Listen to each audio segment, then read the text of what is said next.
What's up, cousins? Anthony Jones here with Brigade Boats, and I am joining Blake Yarder to give you guys a walkthrough, in-depth, detailed tour of the unbelievable Bass Tracker. If you remember this boat, we did a lot of work to it earlier in the year on the channel, and at the end of the year, he had some game-changing work done to it by all the boys at Tiny Boat Nation.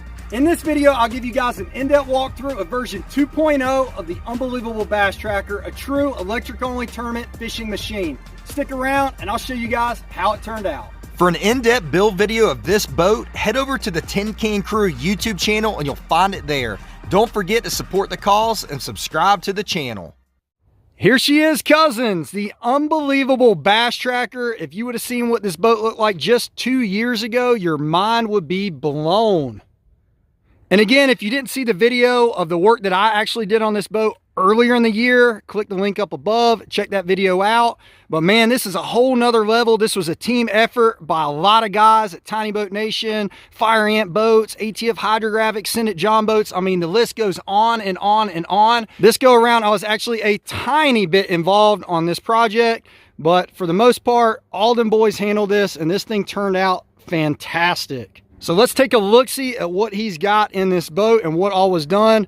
Nate actually gutted the entire interior portion of the build, framed everything back in with aluminum, did some repairs to the hole at the bottom on some cracked ribs, sheet aluminum, everything, and then came in with all welded framing and 1x2 construction, and then all new Nate's custom boats and accessories dry hatch lids available on tinyboatnation.net. Don't forget to use that code BRIGADE to save 5% off your order. And a lot of this stuff Blake already had on this build. We just made it mo better. We'll start up front with the electronics that Blake already had. He ran these last tournament fishing season, the 2021 season that is. This is a Garmin 7.3 SV, a Garmin 9.3 SV with Panoptics, guys. Of course, to mate with that is the Garmin Force 112 trolling motor with spot lock. It's a 36 24 volt option. He's got lithium batteries to run that bad boy. To mount this beast of a trolling motor, you gotta have a stable front. Blake didn't. He had some cracked welds, a few issues up front. Nate actually cut off the whole front of this boat, including all of this is all new aluminum, guys. He did a really fantastic job on this, and now it's as solid as ever. Nate came in handy with this custom graph mount so he could stack both units center right in front of the recessed trolling motor foot tray that's also made by Nate's Custom Boats and Tiny Boat Nation Outdoors.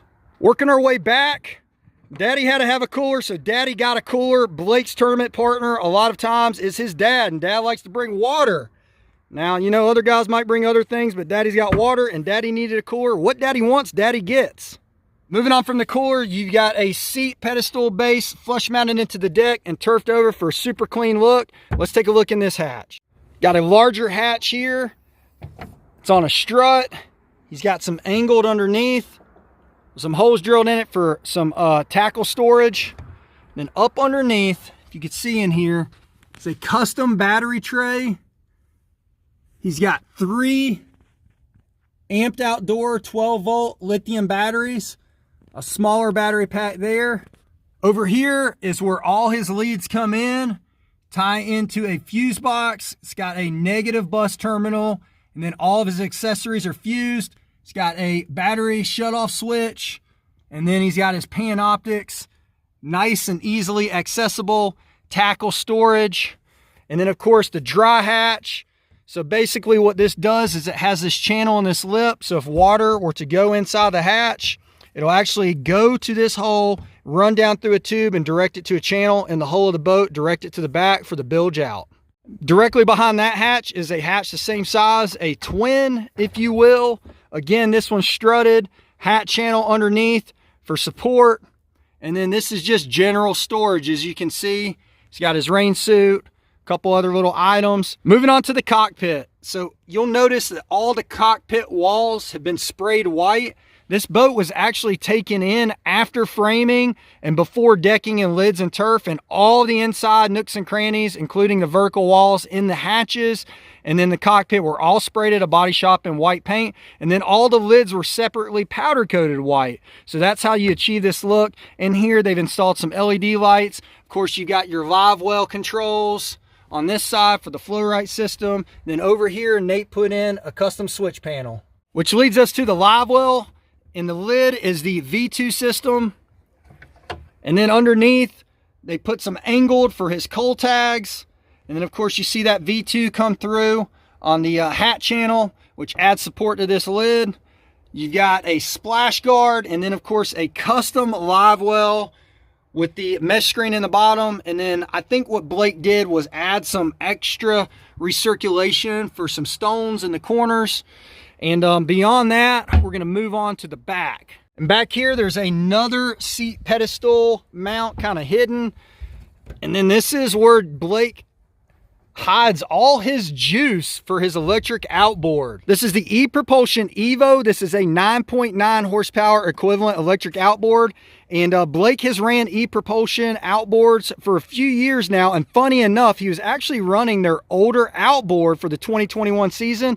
And this was actually won by him and his partner, Charlie Dick, for the Total Electric Championship. First place won an electric outboard. So he updated to the newer Evo, and that's what he's got on the boat.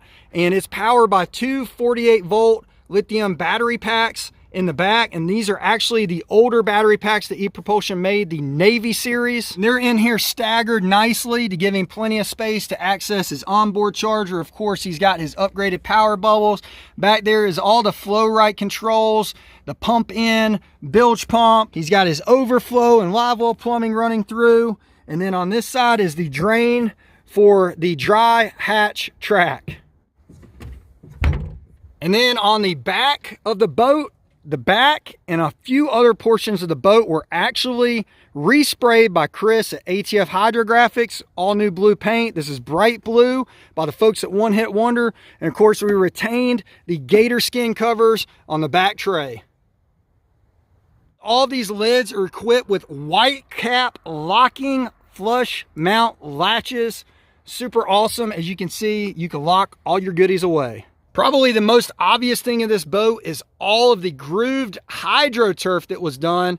This is black, blue, and white camo and really sets off this boat. This exterior of the boat features a custom wrap created by Carrie Bell at 400 Inc. And it turned out really, really awesome, man. It just sets this boat off. The blue matches, love the fade to black. It's got a cool pattern on it. Just really makes it look the part. So again, shout out to all the guys at Tiny Boat Nation Outdoors, Mike Lopez, Nick Barr, Ryan for Fire Ant Fishing, and of course Nate from NCB for sponsoring and taking on this project to give Blake a boat that adds fishability, performance, and of course jaw-dropping, head-turning looks when he's out on the water. This thing looks phenomenal. I'm sure he's going to enjoy fishing out of it. It's really, really awesome project. Hope you guys have enjoyed it. Any final words, Blake? Hey guys, as you can tell, a lot of work's been done to this boat. It's sentimental to me and my dad. This was actually one of the first boats that we started out fishing electric tournaments together. Thank you to everybody that had a part in this, all the sponsors. We couldn't do this without each and every one of you. We're looking forward to the 2022 season.